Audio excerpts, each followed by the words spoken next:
गांव की लड़की शहर में मदद करने आई। वैसे गांव की लड़की के लिए कपड़े बहुत अच्छे पहने, क्या रंग ढंग है।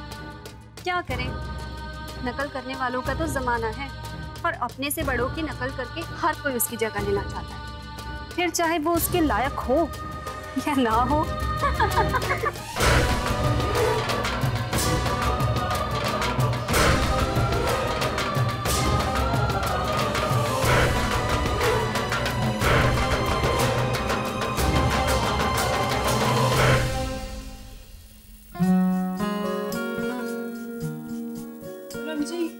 ये सब भी काट दिया। जरा चाय का सामान लेके आ।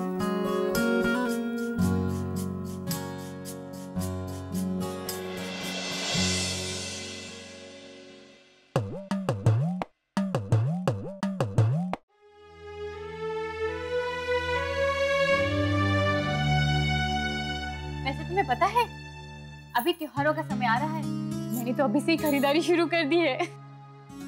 तीज के लिए, रक्षाबंधन के लिए। तुमने क्या क्या खरीदा, दिखाओ तो जरा।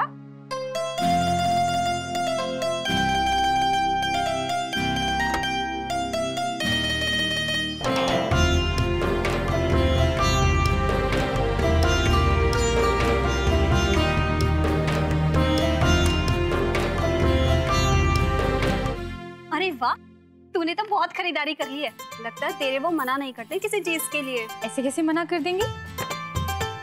ये साड़ी, ये गले का हार उन्होंने मुझे दिया है तोहफे में। और ये लिपस्टिक, ये वो कौन सी बाहर देश से लेकर आए हैं। क्या बात है, इम्पोर्टेड लिपस्टिक। हाँ हाँ वही। वाह कन्नू, तुम्हारा तो जवाब नहीं। वैसे क्या खूब खरीदारी करी तुमने। अपने उनकी तो जेब ही ढीली करवा दी होगी। मैंने तो उनसे कह दिया है इस बार तीज पे मुझे नए कंगन का जोड़ा भी चाहिए।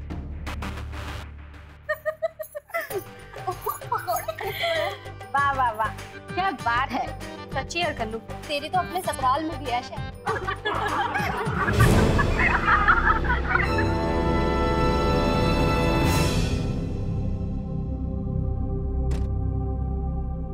देख लिया पुनः। जी माँ जी। मैं जानती थी कि कन्नू ये सब करेगी। जैसी संगत वैसी रंगत। इसके जैसी है इसकी सारी सहेलियां भी। इससे पहले भी ऐसा मजमा लग चुका है इस घर में। मैं देख रही थी जब वो तुमसे इन सबको बुलाने की इजाजत मांग रही थी, पर मैं चुप रही। अगर उस वक्त मैं कुछ कहती तो शायद तुम्हें ऐसे लगता कि एक सास अपनी बहू की आजादी में खलल डाल रही है। और उसे तो मैं कुछ कह ही नहीं सकती। उसे मैं कुछ भी कहती हूँ वो उसे उल्टा ही करती है। पता नहीं क्या परेशानी है उसे मुझसे। अब तो तुम्हें यकीन हो गया ना कि कितनी चालाकी से उसने ये खेल खेला है। तुमसे इजाजत लेकर तुम्ही को परेशान कर रही है वो, ताकि आज के दिन तुम इस घर की बागडोर संभालने में नाकाम हो और उसे बोलने का मौका मिल जाए। तुम चिंता मत करो, मैं कुछ सोचती हूँ इस सब से कैसे निपटना है।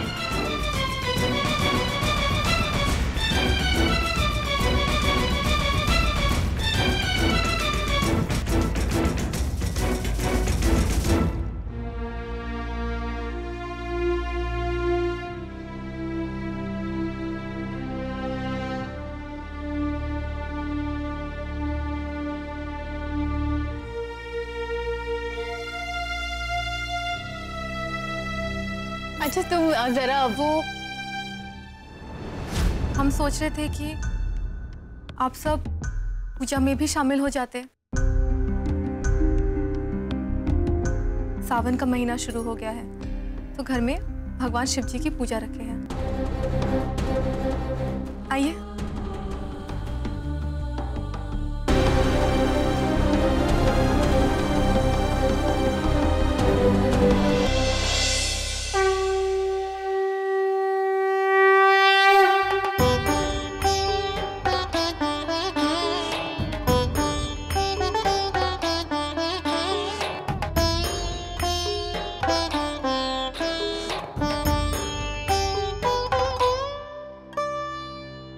पूनम, पूजा की तैयारी में तो हम तुम्हारा हाथ बटा रहे हैं, आरती में भी यहाँ होंगे, लेकिन अभिषेक तुम ही करना। क्या है कि झूठे मुंह अभिषेक नहीं करते। हम लोग तो सुबह नाश्ता कर चुके हैं और तुम सुबह से भूखी हो। अच्छा किया पूनम ने जो सबको पूजा की तैयारियों में बुला लिया। वैसे मेहमान तो देव समान होते हैं, इसलिए उन्हें महादेव शिव जी का आशीर्वाद घर वालों से भी ज्यादा मिलना चाहिए। कन्नू, ये तो बहुत अच्छा हुआ, ऐसे शुभ मौके पे हम तुम्हारे घर आए। पिछली बार तो सिर्फ 4 बातें सुनवा के हम सबकी बेइज्जती करवाई थी, पर इस बार तो तुमने हमसे नौकरों का भी काम करवा दिया। मनोहर जी। जी छोटे भैया। ये फाइल ले जाकर आप जो डीपी स्कूल की प्रिंसिपल है उनको दे दीजिएगा। बाकी बात मैं फोन पर कर लूंगा। जी छोटे। ठीक है, वो 15 तारीख को हमको शादी उन्हीं की स्कूल में करनी है। ठीक है, चाहिए आप।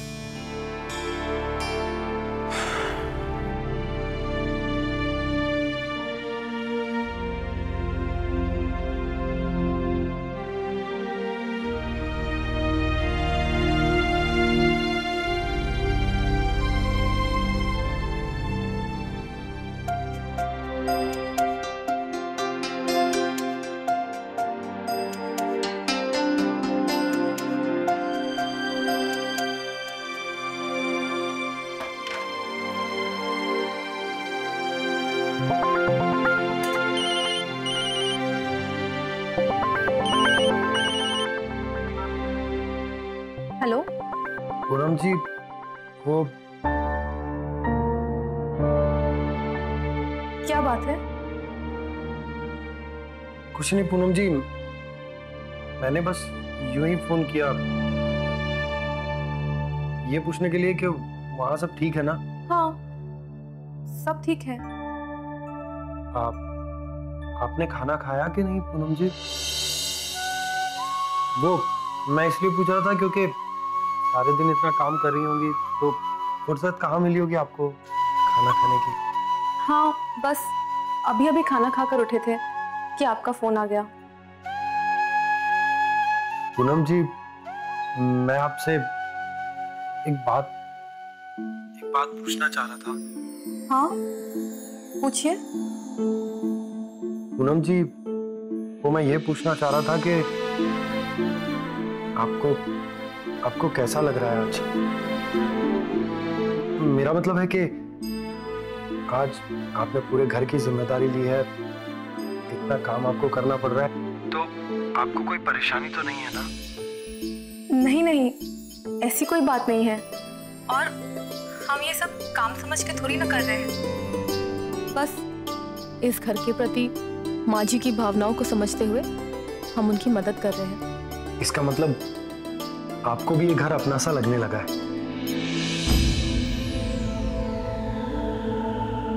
पूनम जी, बहुत दिनों से आपसे एक बात कहना चाह रहा था। कहिए। आप और अम्मा एक दूसरे को इतना समझने लगे हैं, आप अम्मा का इतना सम्मान करती हैं और अम्मा आप पर कितना भरोसा करती हैं। ये सब कुछ देखकर मैं सारी पुरानी बातें भूल जाता हूँ। बहुत खुशी होती है मन को। ठीक है, अब हम फोन रखते हैं। जी पूनम जी, धन्यवाद।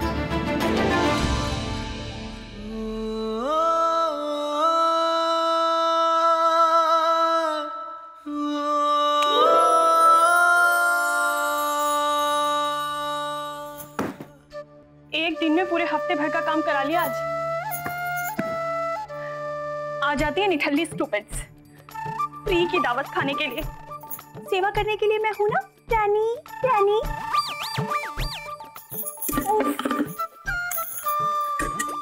कितना गंदा करके रखा है, क्लीन करने में पूरा समय बर्बाद हो गया। मेकअप की तो छोड़ो, आज तो फेस को वॉश करने का टाइम भी नहीं मिला।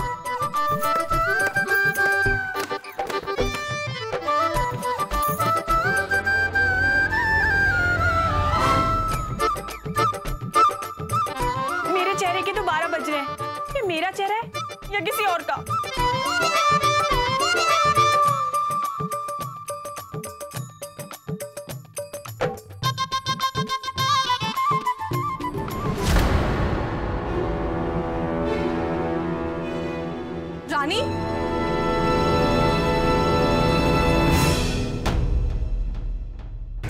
ये तुम क्या कर रही हो? तुम प्रार्थना की लिपस्टिक लगा रही हो? ये तो गलत बात है। चलो हमारे साथ नीचे। नहीं, वो तो मेरी बेटी की लिपस्टिक चुराई तूने? तुम्हारी हिम्मत कैसे हुई? जुगनू इतने सालों से यहाँ काम कर रहा था, एक सुई तक गायब नहीं हुई इस घर से, और तुमने उसकी ईमानदारी का ये सिला दिया? शर्म नहीं आई उसकी नाक कटवाने का काम करते हुए? वो बिग मैडम जी, मैं बस कुछ नहीं सुनना मुझे। तुम्हें अगर इतनी महंगी लिपस्टिक लगानी ही थी तो मुझे कह दिया होता, मैं मंगा देती। तुम्हारा सामान बांधो और निकलो यहाँ से। मैं तुम्हारी शक्ल नहीं देखना चाहती इस घर में। चलो। सुनिए बिग कुछ नहीं सुनना है मुझे। चोरी करने वाले की ना तो यहाँ कोई जगह है ना कोई काम है। अभी बाहर करती हूँ तुझे। मैडम जी, बिग मैडम जी सुनिए मेरी बात। बिग मैडम जी, कुछ नहीं सुनना है मुझे। चलो। मैडम जी, कहाँ है सामान तुम्हारा? मैडम जी, चलो चलो, सामान उठाओ, निकल जाओ इस घर से।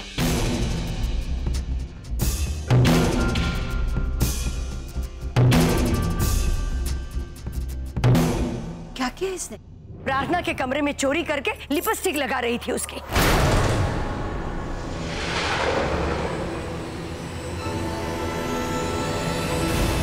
कसम गंगा मंदिर की, आईने चोरी नहीं की। चुप! अभी पता चल जाएगा कि इस घर में और क्या क्या गुल खिला है तुमने। बच्चों, रसोई में जाकर इसका सामान लेकर आओ। सबके सामने तुम्हारे सामान की तलाशी ली जाएगी और फिर धक्के मारकर बाहर कर दिया जाएगा। सुना नहीं तुमने? जाओ।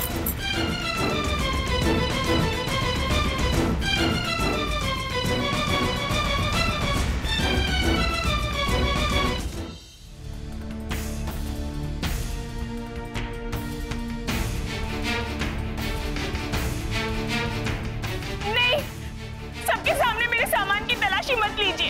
ये मेरे लिए बहुत बेइज्जती की बात है। चोरों की कभी कोई इज्जत नहीं होती।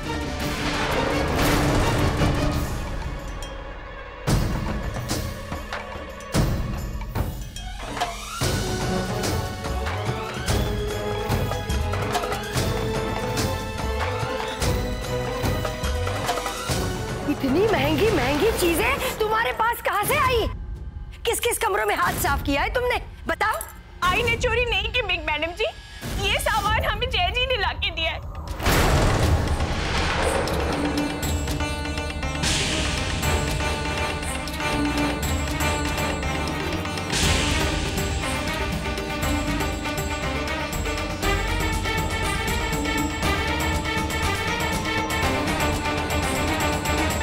और ये रिचार्ज कूपन बच्चू मामा ने बाय करके दिए।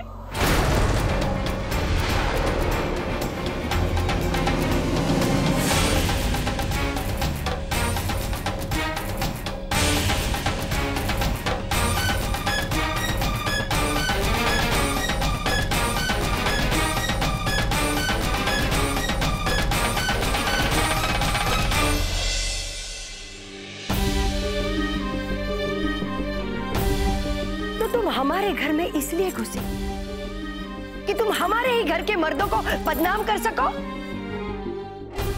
बेशरम कहेगी। अरे अगर कुछ चाहिए था तो मुझसे मांग लिया होता। हमारे घर के मर्द बड़े उसूलों वाले हैं। वो औरतों के बीच और घरेलू मामले में दखल नहीं देते। प्लीज बिग मैडम जी, आई को एक बार सारी दे दीजिए। जो होना था हो गया। इससे पहले कि धक्के मारकर इस घर से निकाला जाए, अपना सामान समेटो और निकल जाओ।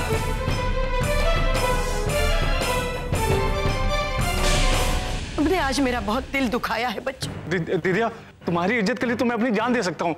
अब पर तुमने कैसे ये सोच लिया कि मैं ऐसा कुछ करूंगा? मैं इसलिए आज तक शादी तक नहीं की।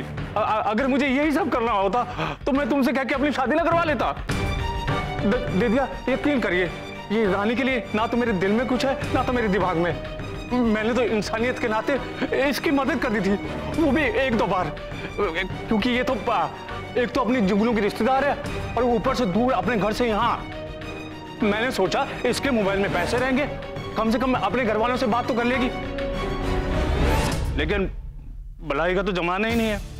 मुझे क्या पता था कि ये नए काम करके मैं खुद ही बदनाम हो जाऊंगा। मैंने कभी ये लिपस्टिक लाके नहीं दी है इसको, और ना ही इतने सारे ये रिचार्ज करवाए हैं। और जय के बारे में जो उसका कहना है वो तो या तो ये जाने या जय।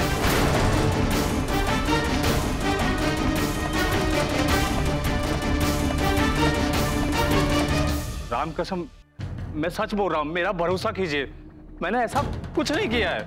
क्या भरोसा करे और किस पर करे? इसको तो जुगनू की साली है, यही देखकर मैंने इसे काम पर रख लिया था। पर ये तो शहनाइयों वाले इस घर में ढोल ताशा पीटने के जुगाड़ में बैठी थी।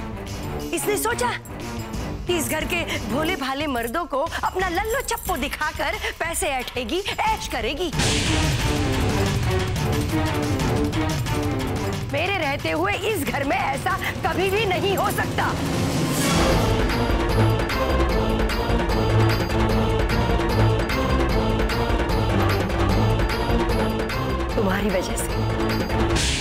तुम्हारी वजह से इसकी असलियत सामने आई, वरना पता नहीं वो किन किन हरकतों को अंजाम देती रहती। तुमने एक बहुत अच्छा काम किया है पूनम। एक समझदार बहू वही होती है जो न सिर्फ घर की सफाई और खाने पर ध्यान रखे, बल्कि घर की सुरक्षा का भी ख्याल रखे।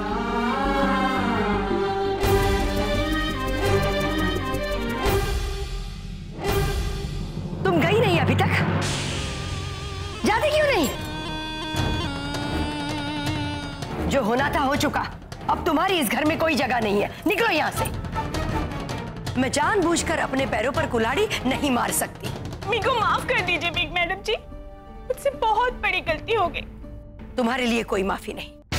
हाथ जोड़ के कहती हूँ, मुझे नौकरी से मत निकालिए, मुझ पर दया करिए, अब ऐसा नहीं होगा। दादी, दादी मुझे बचा लीजिए प्लीज, प्लीज।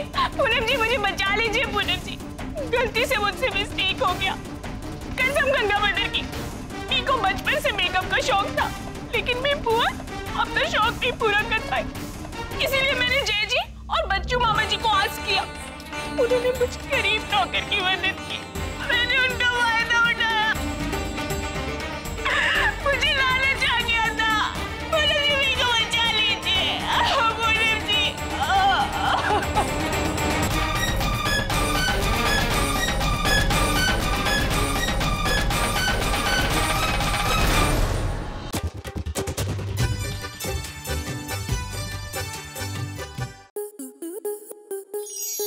स्टार प्लस के ऐसे ही और बेहतरीन लम्हे देखने के लिए सब्सक्राइब करें हमारे YouTube चैनल को।